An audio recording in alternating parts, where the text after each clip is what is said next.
Hello, Mills here, and welcome to EVE Online. I'm going to try something a little different with a few of these recordings, particularly with EVE, and that is that I'm recording, as they used to say in the old days, recording to live to tape. So I'm not streaming, but it feels a little bit like streaming because I'm not going to be doing any editing. So I'm just recording to a screen capture, and I can pause and unpause, and I can also mute my mic from time to time, but otherwise this is going to be kind of a warts and all kind of experience. So there'll be weird sounds and me clearing my throat and who knows what else. But anyway, hope that's okay. I wanted to capture some adventures here in EVE Online, such as they are as an industrialist that I am.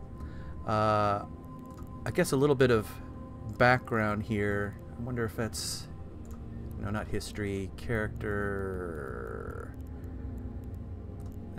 Somewhere I have my employment history. Where am I going to find that?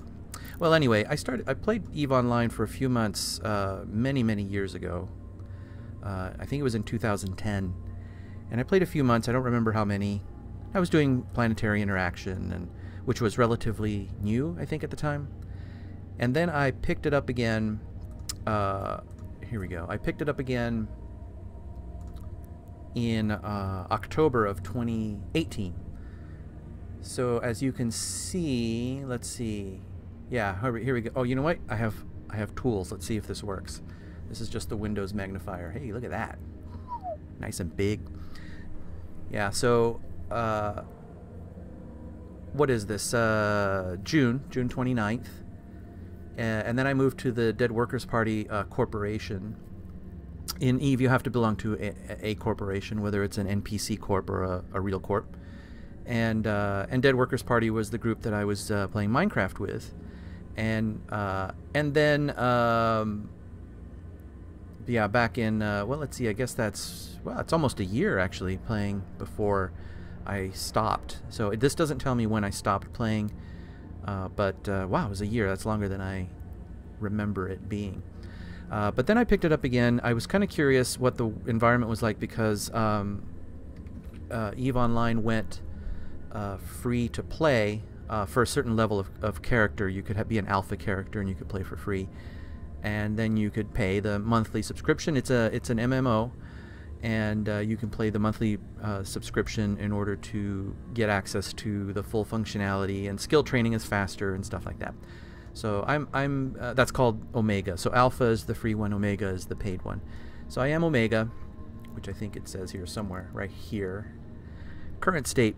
And yeah, I wanted to revisit it. They also revamped stuff in planetary interaction, or PI, and I was curious to see what that was like. And so, yeah, so we're going to see how this goes in this new sort of, this new production approach. Part of the reason is that it's faster. And I figure it's better to try to get something up posted for my own peace of mind faster rather than not at all. Even if it's a little bit rough around the edges. What I'm going to do right now, though, I'm going to go around and pick up some of these assets that I've got lying around. Let's see. Sure, let's go here. Hold on, where's my... Did I not set that destination? I cannot set a waypoint to the same location twice. Oh, okay. Calm down. Oh, I wonder why it's not showing here. See, this is the exciting thing that we get to see, is me stumbling around, not knowing what I'm doing. It's weird. It usually shows the route here. Well, no matter. Let's go. Warp drive active. I wonder if that's a bug, or maybe there's some view that I'm not seeing here. Show route path in space. Maybe that's just in the map. Oh well, doesn't matter. So for those who aren't aware, EVE Online has been around for a long time. And as I say, it's an MMO. It's a space-themed one. And all players are on the same server. Warp drive active. And basically you are playing a character, currently this is Lyra, and you're playing a character that trains to do various abilities in order to fly certain types of ships. We'll look at more of this in more detail as things go by, but here's a tech tree for the kinds of ships that you can fly, and so on. Currently what I'm doing, I'm flying from one jump gate to another in order to get to a destination somewhere in the universe. Actually, if we look at this map, we can sort of follow along on where I am at any given moment. Right, so I'm in this system here. Where am I? In this one. Erkio, which is right here. That's my "you are here" indicator. Yeah, so I'm right here, and I'm about to do this jump to this system right here. And just to give you an idea of the universe, this is kind of what the universe looks like. It is big. I don't know if you can get a sense really of how big it is until you start to like set destinations. Like if I wanted to go to this system over here for some reason, let's say I wanted to go to here. Well, I don't have to set it. I can hover. You see, that's 20 jumps. That's pretty far away. These regions here, they're controlled by certain factions, and the factions, like this one here, is the Amar Empire. Some of them are like permanently controlled, and then around the edges are things that are disputed or contested, I guess. And those can be dangerous places as well. So as a player, you can elect to participate in those things, and you can do player versus player type stuff, which I tend to avoid. But that's an option. I do more PvE, player versus environment stuff as well. So right now, this is the ship that I'm in. It's a ship class called the Heron, and it's named Hildegard.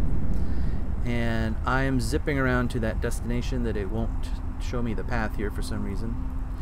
And it's because I have something that I bought there. Let's see here. Let's jump. So one of the main components to this game is that there's this marketplace. Just about everything is for sale, and just about everything can be manufactured.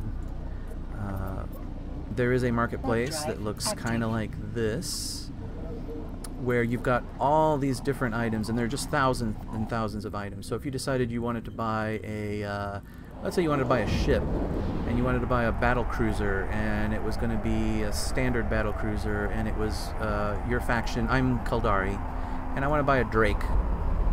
Well, here are some Drakes. These are the sellers are up here. The buyers are down. Oh wait, I have a thing also. Here we go.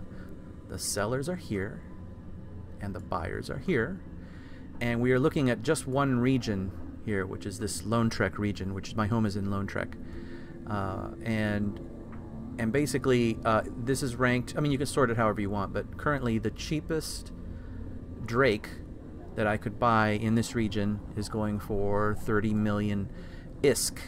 ISK is the name of the currency in the game, and I'll call it ISK, I'll call it bucks, I'll call it dollars, scratch, bread, I don't know.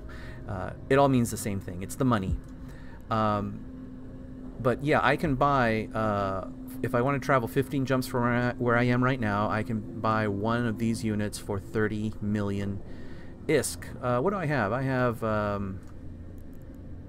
I got 241 million ISK at the moment, which is not a lot, actually. But more about that later. So there's this, and then over here are buyers who are basically posting that they want to buy. So the highest price that someone is willing to pay at this moment over here is 3 jumps away. They want to buy 1, and they're willing to pay 10 million ISK and 28 cents. And as you can see, there's these little incremental jumps here that these little incremental jumps as people are willing to, well, that one's not an incremental jump, that's a big jump here, this doubles the money. But, you know, in typical free market style, it's supply and demand. It's whatever someone's willing to pay. And so if a seller is willing to meet this price, they can sell this unit. But otherwise, you're more apt to want to pay, or you're more likely to end up paying closer to 30 million for this Drake. Here's a look at this Drake. So one of the things about the game, of course, is that you spend most of your time looking at the star field or ships, and so, you know, you get to liking or disliking the looks of certain ships. So this is a style for a Caldari combat battle cruiser, and it kind of looks like this, and yeah, you might want to fly around in a thing that looks like this. So yeah, here's the market. I currently have some orders where I'm selling things, where I want to buy things, and so on and so forth. So here we are. I've reached my current destination, which is this station right here. This is a station called the School of Applied Knowledge, which I think it's an NPC station. But these stations can be owned by players, or more accurately by player corporations. But in the meantime, let me go ahead and dock. Docking permission requested. Docking request and accepted. We'll get to the thing or things that I came here to pick up. When you place a market order for something, you set the parameters for how far away you're willing to travel to go get it. And for the things that I have here, I had to jump two or three stargates in order to get here. So what I bought here, right here in this corner, you see the inventory window, and you see Hildegard has a cargo hold that currently has some ammo in it, and then I have a drone bay that has some drones in it, and a ship hangar, which is basically the hangar of this station, and then finally the item hangar, which is are the items that I have in this station. And so that's what I came here to get. So I bought a high-tech manufacturing tool, high-tech scanner, and a medium core defense field extender 1. Exciting. This is a thing that goes on a ship, and these are things that are used for manufacturing. So I'm going to drag these into my cargo hold. So now when I click on Hildegard, you see I've got these here. And that's it. Came here to pick up this stuff. Now I have more stuff in the universe. So let's see the next one nearby. The personal assets here are just showing me where I have assets. I have it sorted by, I think, by jump distance. Oh, here it is, right here. Sort by number of jumps. So this is the one I'm in right now, and it tells me that I've got my ship here. Idoken here is my home base. So I've got a lot of stuff in here. Pretty much all my stuff in here. These three here are locations where I do some manufacturing and invention and things like that. And then I guess this one is probably the next one that we should go to. Hey, look at that. There's the... This is what I was missing in the last screen. I don't know why that wasn't there. So we're going to undock from here. Before we leave, you might see here on the far right a list of a whole bunch of people that are docked in this same station here. And in fact, this window over here on this side, let's get my tool out here, this window here is called the overview, and it's a very important window that has a lot of information that you want to keep an eye on. I have it formatted so that it highlights ships in different colors. These gray ships have like a neutral standing with me, so barring any kind of change, I'm not likely to have any trouble with them. And the little icon indicates kind of what kind of ship it is, how big it is, and then this is the name of the type of ship. So you see there's another, I'm flying a Heron, and there's somebody else here nearby that's in a Heron.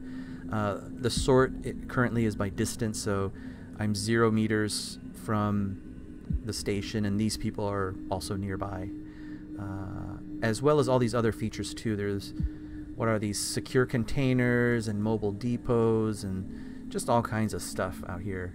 And this is a relatively empty system as far as that kind of thing goes.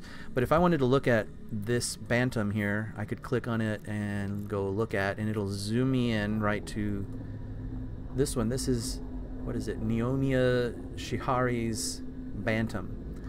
And there are NPC ships in the game, but the vast majority of ships that you encounter are ships that have real people that are playing the game simultaneously. In this case, it's this person here.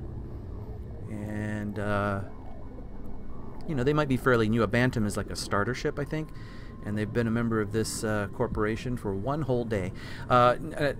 You can have alternate characters, so that doesn't mean that the player's completely brand new. But here, we'll see standings, like what this person's relationship is to me in terms of like security. If they got decorations from, I guess, corporations, that would be here. Employment history we looked at, and then notes. This is where I could type notes and to mostly to myself. So I can say we talked about this in the video. This person in the video. All right, and then I get a little note. If I wanted to, I could add a contact, and I could change the color of the standing to alert me to certain facts, and we'll talk about that later too. But in the meantime, that character has zipped away. They went away. They left my overview, so they zoomed off to who knows where, and I don't know where they went. If I wanted to follow them, I could try to track them down, but cause that's a thing you can do. But we're just going to let them go. But here we are in a system. Again, the graphics are definitely an appeal of the game, where every system has kind of a unique look and feel and color. This particular planetary body here, if I hover over, is what is it? Akiayanavas 3. So it's the third planet in this system here. And usually there's a a station nearby, and that's what we just pulled away from here. So let's zoom out a little bit. Yeah, so you can see this station in orbit around this particular celestial object. I mean, other things that are going on here. This station has certain facilities that let you do stuff, refine minerals and stuff like that. So we'll touch on that some in subsequent videos. The blue, these things that are blue here.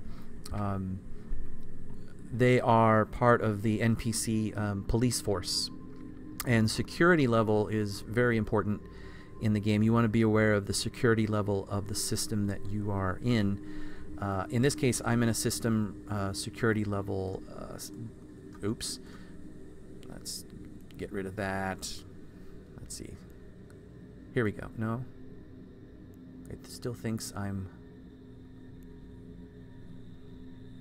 Hold on, let's try. Huh, it still thinks that I'm hovering over that. What if I come here and then I do this again? There we go. Okay. So what I meant to show here is that this is security system, or the security level of this system is 0.7. It goes, the highest is 1. The lowest is negative numbers, less than 0. Oh, here's an example of a different color. Just flying by the overview here. They're on their way. Oh no, they're right here. This person being yellow means that they are a suspect. Let's see if I hover over there. You see that pilot has a security... Oh no, I'm sorry. Not a suspect. Just that they have a security rating less than 0, as you can see right here. Security status. So a system can have security, a corporation can have security level, a player can have a security level, and so on. How did he get -.2? I don't know, because he was engaging in some kind of criminal activity, which you can also do. But anyway, on to the next. Let's see, where are we going? We're going here. Keep moving. Warp drive active. This is a busy area. I think actually this is one of the starter. Oh yeah, I'm certain it is actually, because I can see all these little tick marks down here. Now, one thing that I do quite a bit of is scanning the system looking for goodies, and we'll talk more about those goodies. But here there's a whole bunch of them, because as you can see in the descriptors here, like this one right here says anomaly training site. These are anomalies that have certain features, but they're training sites, and that's because this is a new player starting area, basically. Again, the map is big, the universe is humongous, and a Caldari starting site can be here, and then a Galente starting site can be over here somewhere, and then there's lots of places to start. By the way, speaking of security status, as you can see up here in the upper left, this is a map where currently it's showing the security level of the various systems in the universe. And as you might guess, red means danger. So if you're going to go over here to the Veil of the Silent, you better be ready to deal with things like negative 0.2 security, negative 0.1. And what that means, by the way, is that that police force that I showed you before in the blue color, they don't go over here. This is a lawless land, or whatever law that's here is created purely by the player characters. Oh, here's a suspect down here. Let's see if I can zoom in here. Yeah. So that blinking, the blinking skull there means that they're a suspect. What that means is that they may have taken an item that really wasn't theirs, but it's not like a full-on criminal act, something that warrants attack from the police force. Okay, let's see. We're going here. Warp drive active. So we're going to actually, I took off the screen just so that we could see that. I think for the ship tree, I took off a window that you should never take off, and that is the chat. This one here. You should really get used to always having this up and open and available to you, because as you can see, this shows everybody that's in the system. When you are in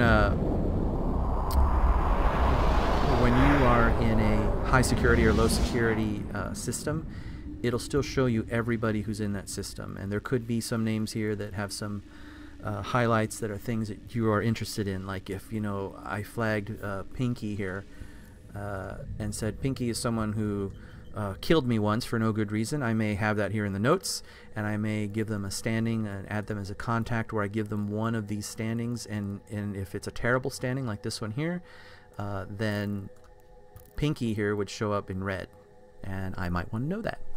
Now, I personally have nothing against Pinky at the moment, so we're all good. But you never know. So over here in the overview, I've been clicking on these things. You have these different tabs that will show you the contents of the area that you're in within a certain range. But they're filtered, basically. So if I want to look just at the mining activity in here, I click on this and I see asteroid belts. If I want to loot something, it'll show me things that I can loot. And so on. Stargates, just like it says, I defined it as just stargates and the sun, the star in the area. So it's just an easy way to get a messy list like this and distill it down to something that you need. Here's PvP, which is another one also where it shows me, in this case I have it set up for stations, what is it, stations, stargates, and then if there were any ships in the area, they would be here, or drones, or anything that might be a threat of some kind. I don't know. Like I said, I don't do PvP much. It's not really my thing. So we're going to this system here. Look, the little, I wonder why that happens. No, normally, right here, there's just that representation that we saw where it shows the various stages of our trip here. And for some reason, it's not staying. I wonder if there's I wonder if something changed in an update or something. Here's another person here who's got a status below 0. That's this person. Chuxianzi. This is what Chuxianzi looks like. So be on the lookout, because they have a security status less than 1. Over here in this window, you can see the corporation that they belong to and how long, any alliances that they belong to, their security status, if they have a bounty put out on them, and that's all here as well. Alright, but meanwhile, let's get to the station. So I'm going to jump, I'm going to highlight the Stargate, click jump, and it'll jump me through this gate.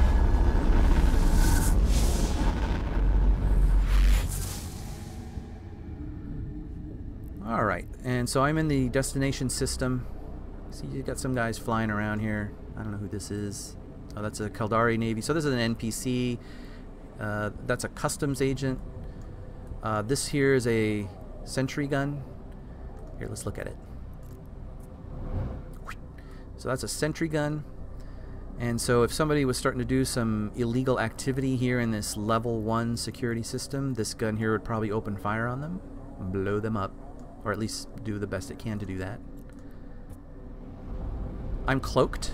This is what you look like when you're cloaked. When you warp into a spot, you're cloaked for a certain period of time, and there's a timer up in the upper left here that tells me I've got 14, 13, 12 seconds before I decloak. Let's see that happen here.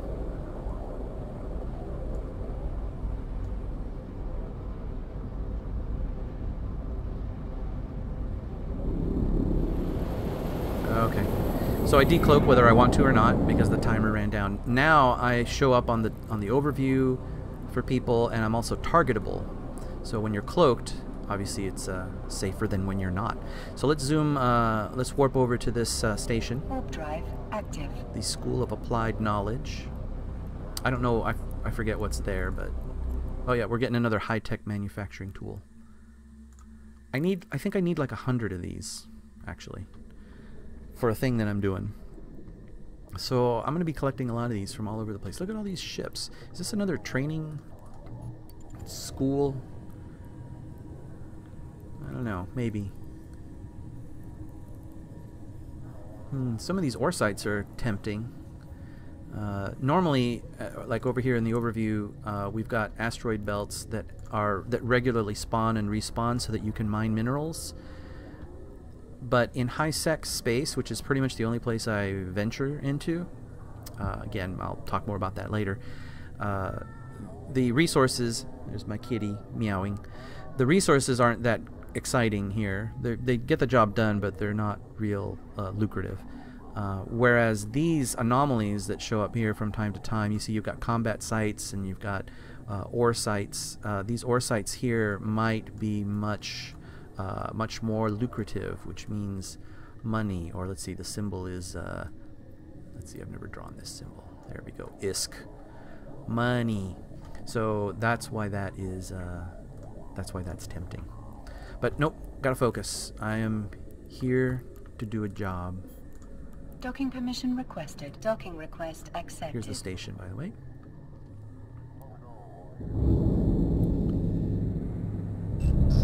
Alright, and in this item hanger, we've got, sure enough, one of these.